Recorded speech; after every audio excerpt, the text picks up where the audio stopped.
欢迎收看晚间8整点新闻，我是张静玲。全台都在期待连续7天零确诊，但很可惜落空了。在今天有新增3例，都是境外移入，一例是前往澳洲又去了日本，另外2位是一对夫妇，在塞内加尔工作。对于今天没有加零，陈时中也坦言有点失望。今天整体没有办法说再加一个0，我们当然觉得有一点失望了哈。连7天零确诊没有达成，因为再新增3例境外移入。案430 60多岁女性，2月22号独自到澳洲旅游，3月24号又从澳洲飞到日本，4月9号反复出现发烧、咳嗽、呕吐症状，长达2个月在国外，4月30号才回台，主动通报机场采检后确诊。430的部分，他并没有在日本确诊，他是说法是说，他的先生在4月初有症状，但是他的先生也没有被确诊。将锁定案430同机6名旅客进行追踪，而案431、432两人是夫妻，2月11号到西非塞内加尔工作，两人陆续在4月26号和27号全身倦怠、咳嗽等，5月1号回台入境，主动通报采检，2号确诊，两人初步匡列的接触者有11人。2位小孩本来是他们一起的亲密的接触者，所以也就采检，那2位都是阴性。登机的时候是否有症状？这个我并不是太清楚了。不过他们都有勾说他们过去几天都有症状。夫妻带着2位小孩，一家4口从西非回台，不过4月底遭有症状。指挥中心强调，3起案例在机上都有戴口罩，而且入境表都有照实填写。全球疫情还没控制住，机场入境每天约有200到500人。但值得注意的是，5月1号单日入境达到1个月新高，有1257人。虽然打破6天零确诊，但至少连续20天都没有爆发本土案例。TVB 新闻陈胜文、于无琪、陈佑祥、周璇 SH 小组特别报道。而今天确诊的一对夫妇，根据独家掌握，在上机之前就先告知喉咙痛，他们还狂吃喉糖，想要抑制咳嗽。在落地之后不到半天的时间，机组员就收到乘客确诊的简讯。境外移入再增加，我们独家掌握到，其中这对夫妇，也就是他们2个人，其实是一家4口从西非转机回到台湾来的。而其实这个飞机在落地到桃园机场不久之后，该班的机组员就立刻收到了确诊的简讯通知。简讯在落地不到半天时间，立刻传来提醒空服员，4月30号浮请班机有乘客确诊，请居家隔离到15号。但机组员不意外，因为在执勤前早有察觉，确诊夫妇带着2个孩子从西非塞内加尔出发，到法国巴黎转机。当地时间4月30号早上11点半起飞，5月1号早上6点多抵达桃机。在登机前，爸妈就已经出现疑似症状。登机的时候 ，CP 有先跟我们说，有从非洲转机回台湾的乘客，他们身体好像不太舒适，有一直咳嗽。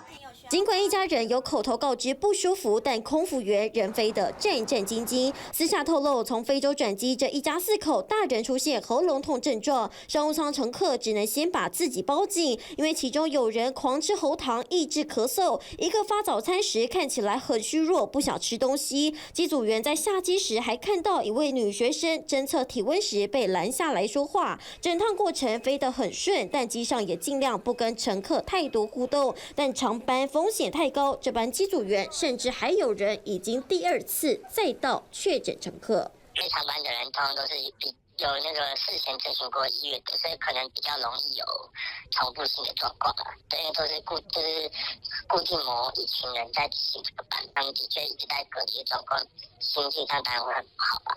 航空公司回应疫情相关，由指挥中心统一说明。而同班机机组员加乘客11名接触者被匡列，同时还得居家隔离2周，心理压力难以言喻。TVB 新闻叶君宏、静怡台北报道。敦睦舰队再过不到4小时，也就是3号0时就隔离期满。但陈时中也向官兵道歉，不代表可以马上离开，因为还要再采检1次。要是有人是阳性，就得再留个1到3天。所以在这里要特别跟这个我们军舰的官兵们表达我们的歉意可能就比一般来讲要多留个1天到3天左右。先向敦睦舰队官兵说拍谢，5月3号0时即将届满隔离的他们得再等一下下，有别于过去届满前3天就开始采检，海军弟兄姐妹得等到3号清晨，确实满14天。，CDC 人员才会进入，要全员欧趴才可以出来。如果没有全部都阴性的话，那我们可能还要再多留置1天，然后在采检之后，那再把阴性的再解除，那还是把它做到就尽善尽美了。陈时中也认为磐石军舰对社区造成影响非常小，但一切还是小心为上。官兵隔离出来得在家里自主管理7天，暂时不能回到营区重返岗位。那官兵跟学生回到舰上或是学校之后，就依照现行的防疫规范来做，采最高标准努力补破网，但这将势必影响磐石舰队调查时程。配合 CDC 规范，意味着海军舰队支队长陈道辉最快要5月11号才能被调查小组约谈。原本是海军参谋长的他，也被调离现职配合调查，职务也由副参谋长代理。另一位被调离现职的还有舰指部指挥官高嘉斌，职务则由副司令唐华暂时代理。据了解，自行处分的海军司令刘志斌4月30号已经解除自主管理14天规范。磐石后续调查结果可能最快要5月中才有答案。TVBS 新闻洪富华、刘婷婷台北报道。前几天连续0确诊，新北市才说要考虑对公共场合来解除管制，但今天挑战70确诊破功。陈时中是说，境外移入个案不会影响到开放的速度，关键还是在于有没有落实防疫。妈妈带着小孩来到图书馆门口，却被保全挡下来。门口公告因应防疫，暂时闭馆到5月3号。因为学校有功课，就是他们连休3天，然后老师规定说他们这3天要看完10本书，那就找其他地方这样子。不少人到图书馆，有的要写作业，有的要念书，到门口才发现闭馆扑空，不得其门而入。新北市图书馆从3月20号开始闭馆，预计5月4号礼拜一要开始恢复正常。现在因为疫情趋缓的关系，其实很多新北市的公共场合都打算要逐步开放解禁，但是现在连7天0确诊破功了，也让人好奇这些放宽政策是否会跟着因此延后。其实4月30号连5天0确诊，当时指挥中心还说有机会放宽政策，让大家放心参加户外活动、艺文表演或是体育赛事。像是职棒就打算开放观众进场，预计5月5号召开防疫会议，确认开放时间和人数。而5月1号指挥中心也宣布有条件的开放民众去长照机构探视。如果没有办法行动那只能可以到房间里面去那当然也只有1组人员可以进入。没想到隔一天就因为新增3例境外，让0确诊止步在连6天。疫情指挥中心也宣布，从5月4号起，海外入境者如果家有长者、幼童和慢性病患，一律都要入境防疫旅馆。原本新北逐渐开放密闭场馆，市长侯友宜也打算3号宣布逐步开放的内容。这下0确诊破功，是否会延期？境外移入的个案并不会影响我们对于整体社会开放的一个速度，只有大家没有遵守个人的一个自主管理，那就会影响到我们开放的速度。强调最重要的是防疫意识不松懈，口罩戴好，勤洗手，努力不让自己生病，公共场所才能有机会逐步解禁。TVBS 新闻庄全神讲报道。只是大家或许还有印象，国安局长邱国正在前几天才公开表示说，金正恩确实是生病了，还是全球唯一一个经由官方来证实的。现在邱国正的脸就有点肿，就连退将都看不下去。穿着招牌的黑色人民服，北韩领导人金正恩用一脸灿笑告诉大家：“我还好好的。”不仅破除各种死讯，更是打脸国安局长的说法吗？他有病啊，才会去所以很简单，所以局长讲的第一个重要消息，确实是生病了。对。日前才全球唯一官方证实金正恩病了，邱国正轻易泄露资讯，当时连立委都替他捏把冷汗，要他立刻补救。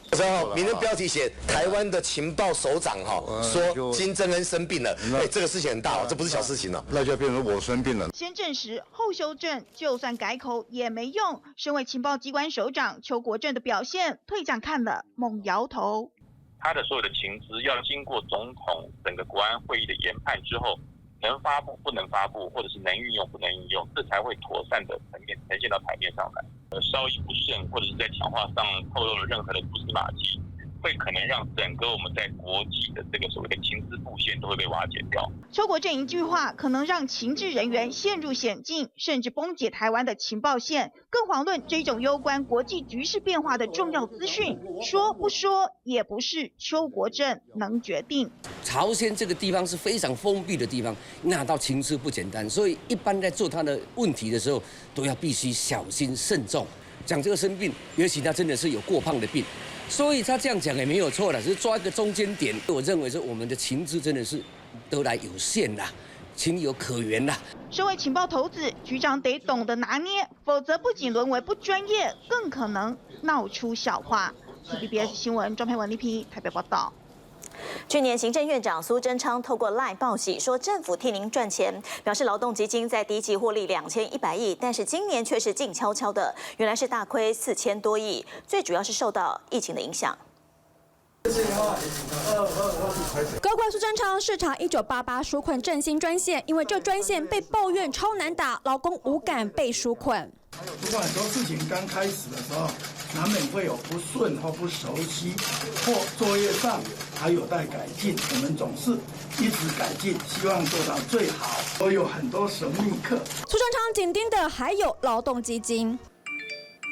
去年苏揆赖报喜说政府帮你赚钱，第一季获利2100亿元，但今年第一季苏揆赖却静悄悄，因为今年惨赔，收益数负4712.5亿元，收益率负11.16%，是金融海啸之后最凄惨。劳工朋友们，请放心，今年现在虽有亏损，但去年我们也是大赚4000多亿，那5年来我们赚了9000多亿，可见这一个劳动基金的操作是良好的。这一次这样只是受疫情一时冲击，请大家放心，政府一定会保护劳工，让劳工安心。政府还推安心就业计划，但无薪假已经逼近1.9万人，创下新高纪录。申请补助的却只有2%，明显绩效不彰。我们都在持续努力，这个都是数据都在我们掌握当中，我们持续在努力哈，谢谢。受疫情冲击，政府基金惨赔，纾困又无感，知道劳工怎么办 ？TVBS 新闻黄俊文、花少平、陈玉文台北报道。行政院编纾困特别预算追加到2100亿，但就被蓝营给发现里头编列的，像是旅客追踪系统，最快要到明年才能够建好，根本就没有立即的帮助。对纾困方案有感觉？有，你有拿到吗？没有，没有拿到，没有受用到。相较于台湾跟国外，我觉得真的落差太多了。我都无5000块，我怎么样去开5000块啦？国民党拍影片找路人甲乙丙，说出需要纾困的心声，续打蔡政府听不见民意。加油，2、3天就过来。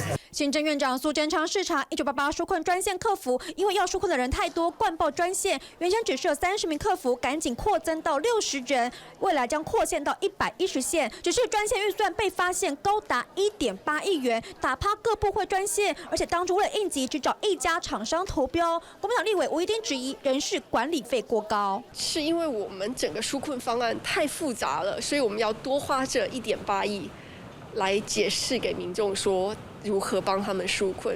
吴怡丁长辈图质疑政府不急的预算，不要趁纾困2.0暗度陈仓。像是内政部编列疫情分析系统2148.4万元，比市价高过10倍。还有旅客分析系统1亿8600多万元，但耗时3年才建构，防疫根本缓不济急。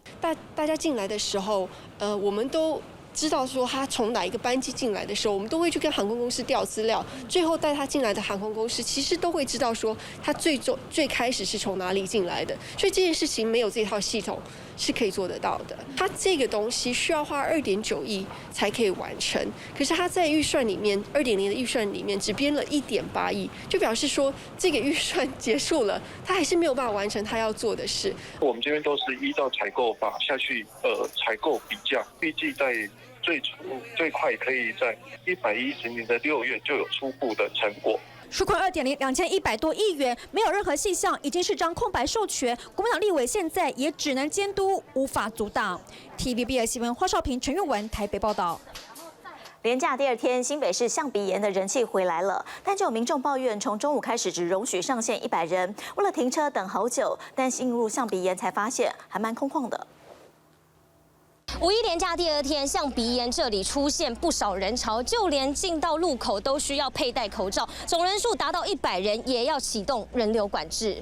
象鼻岩风景区人塞得满，有人戴口罩、墨镜、遮阳帽，也有人携家带眷出来动一动，甚至还有爸爸一身运动装背女儿走下步道，就算太阳再不晒，也要出来散散心。没多久，大概十几分钟而已吧。是还好，因为他们有管制在，有管控的。所以你觉得这样子管控是还 OK 啊？满意？对啊，因为里面人潮也不会很拥挤啊，不会说很多人啊。5、6分钟他就放我们进来。因为听说是不是有一进才能一出嘛？对，有警察在那边管制。戴口罩才可以进去。游客真的在家闷坏了，光是象鼻岩拍照点就站了100人，但也拉起封锁线，请勿跨越。从中午开始，停车场实施3阶段人流管制，因为已经达50%管制标准，执行一进一出，因此进到停车场前350公尺，警察就会进行交管。就有民众抱怨在外停车等太久，进入象鼻岩后太空旷，但市府表示还是可依现场情况调整上限人数。摊贩则说，过去2个月人潮稀稀落落，一整天下来只有30人，连假光1天就能涌进上千人。这假日即马有一点点有够较侪人一点啊，正常好无。民众把握好天气散心，但同时要兼顾防疫。建议前往风景区前，可用1968或新北市推出的景点人潮仪表板自行评估，看看人潮会不会拥挤。毕竟防疫没有假期。TVBS 吴奎元、张欣，新北市采访报道。先前呢，中央是一直呼吁在出门前先看1968 APP 再做决定，结果就发现 APP 没有提醒的地方，很多人都会去，就连自家人的台南市长黄伟哲也说，不能够表示1968是票房毒药，但民众的确会产生误解。自行车队、登山客一大早陆续来到新北瑞芳抱石山登山步道。昨天这里也都是人，然后步道全部都是点就是人在上面。那你后面有分流吗？有，前面就裁掉了。连假连续2天上午就开始实施停车管制，但这个景点中央的 App 1968看不到，民众没得参考。侯友宜说没关系，因为新北的更好。光靠1968是没有办法的，它只有15个地方，我157个，而且热门的72个地方，我们现场都有人，所以我们非常的能够清楚新北市的状况。我们并没有依赖1968，力推新北人潮仪表板，讯息比1968来得更多更精准，但1968失去准度，甚至成为出游反指标，连绿营自家人也不挺。不能说1968是票房毒药了啊，但是因为民众的确是会产生误解。我们既然说了希望增加监测点尽量放在北部，当初我就觉得隐觉得不妙，不在连假范围内的轻购夜市列为人潮热点，这个部分我们也建议未来中央如果要持续列举相关的人潮热点，应该跟地方政府交换意见。固定周3营业的宜兰轻购夜市也被列入1968五一旅游热点，反而是抹茶山一早就出现排队车潮。1968的标准让地方摸不着头绪，怨声载道。地方首长有他的压力，少一点那多一点合作跟体谅，失准你到现场是最准，所以你一到现场一看，情况是怎么样，那你就应该有整套如指挥中心提供的指引。1968失真又失准，如果不能给民众事前参考，还要大家到现场评估，那当初何必还要1968 ？TVBS 新闻庄佩文、李皮新北市采访报道。网上看新闻，请下载 TVBS App 或直接按订阅 TVBS 新闻频道。